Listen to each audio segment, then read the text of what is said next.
I didn't feel the ring in her face immediately. That would have been impulsive. No. I let the anger simmer, slowly cooking in my chest until it transformed into something far stronger. Resolve. It all started with the text messages. Little things at first. Too many emojis from a colleague named Derek, late-night chats labeled as work emergencies, and a growing distance between us that felt thicker than the concrete walls of our house. I ignored it. I trusted her. After all, we'd been married for 7 years.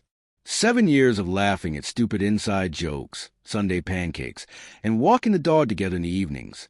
What kind of fool would question all that over a few text messages? Turns out, the kind of fool who had to watch his wife pack lingerie for a business trip. I saw it as she zipped up her suitcase. Lacy black things she hadn't worn in months. Not for me. Anyway, my heart sank, but I didn't say a word. I wanted to. God, I wanted to, but something held me back. Maybe I wasn't ready to hear her lies just yet. Maybe I wanted more evidence.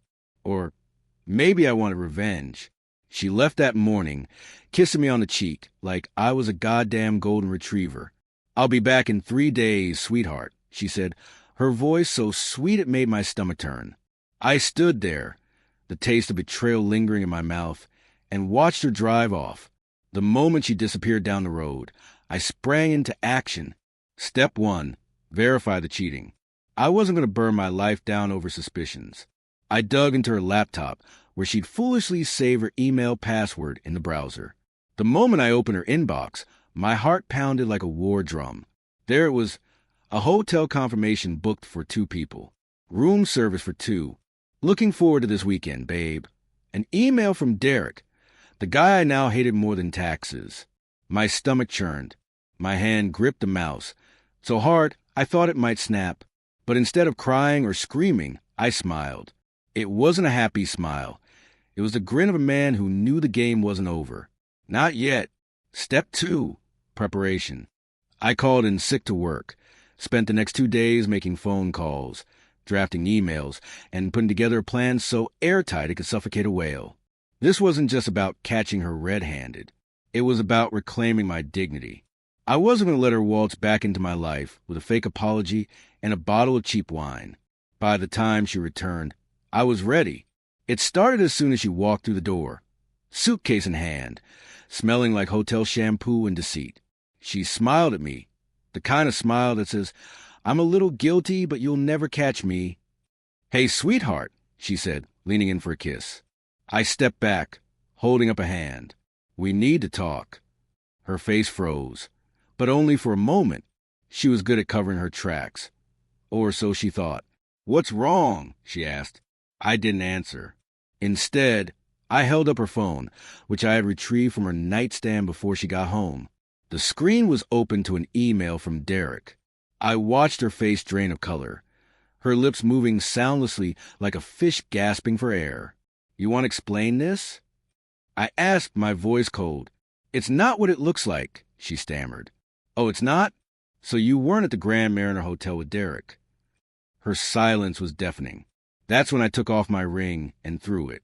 Not at her face. No, that would have been too easy. I threw it on the floor where it bounced and rolled, coming to rest at her feet, like a final punctuation mark. "Get out," I said. My voice was steady, but inside I was a storm. She begged. She cried. She tried every trick in the book, from blaming me, "You've been so distant lately," to outright denial. But I didn't waver. I had the receipts, literally, and I wasn't going to let her gaslight me into thinking I was a bad guy. When she finally left, sobbing and clutching her suitcase, I felt a strange sense of relief. But I wasn't done yet, not by a long shot. Step 3, the fallout.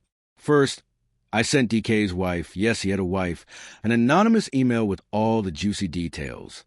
Attachments included hotel receipts, screenshot of their emails, and even a photo of them together that I pulled from her phone. I figured she deserved to know what kind of man she was married to. Next, I made sure the news reached her parents. They'd always thought she was perfect, the golden child who could do no wrong. Well, let's see how perfect they think she is after they find out she's been cheating on her loyal husband with some loser from accounting. But the piece de resistance, that was a video. See, I'd installed cameras in the house weeks ago. Not to spy on her, but for security. At least, that's what I told myself. Turns out, they captured a lot more than just a dog barking at squirrels. I compiled the best clips into a short video.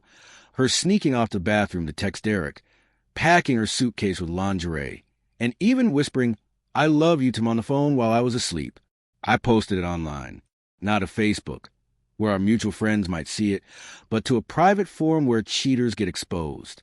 Within hours, it went viral. Thousands of people saw it, commented on it, shared their outrage. Some even reached out to me, offering words of support and encouragement. For the first time in weeks, I felt like I wasn't alone. By the end of it all, she had lost everything, her reputation, her job. Derek's wife worked in HR and wasn't thrilled about the affair. And most importantly, me. I wasn't just a man scorned. I was a man reborn. As for me, I didn't just move on. I thrived.